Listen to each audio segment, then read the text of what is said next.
Tingkatkan pelayanan masyarakat, Pemkot Ambon buka pendaftaran dokter gigi PTT.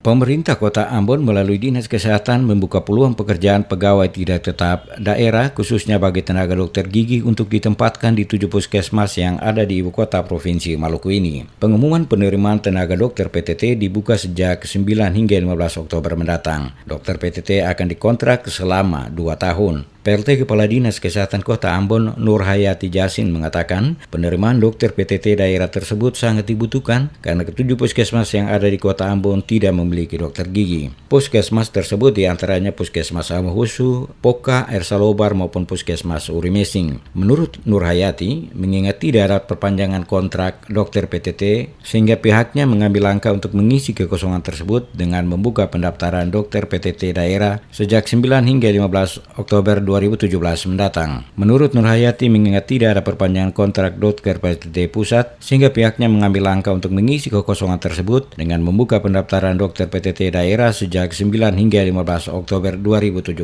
mendatang. Ia mengatakan dengan pengangkatan PTT daerah nantinya diharapkan 7 puskesmas yang ada di Kota Ambon dapat memiliki dokter dan masyarakat mendapatkan pelayanan yang maksimal.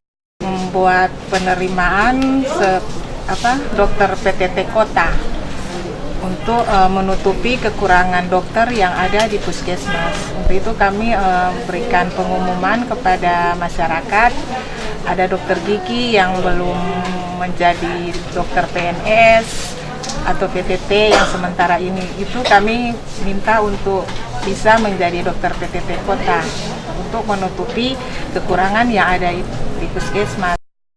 Untuk diketahui, Kota Ambon membutuhkan tenaga dokter gigi yang siap ditempatkan di puskesmas-puskesmas di Kota Ambon, dan masing-masing puskesmas akan menerima 1 dokter. Bagi dokter gigi yang ditempatkan sebagai dokter PTT akan diberikan gaji dan insentif. Kota Ambon saat ini memiliki 22 puskesmas tersebar di 5 kecamatan. Dari 22 puskesmas tersebut, 1 difungsikan untuk puskesmas rawat inap, sedangkan 21 sebagai puskesmas rawat jalan. Dari 22 puskesmas, 4 diantaranya telah terakreditasi. Tahun 2017, pemerintah Kota Ambon kembali mengusulkan 5 puskesmas untuk mendapat penilaian akreditas, yakni Puskesmas Hatiwe Kecil, Karpan Belakang Soya, Benteng, dan Puskesmas Amahusu.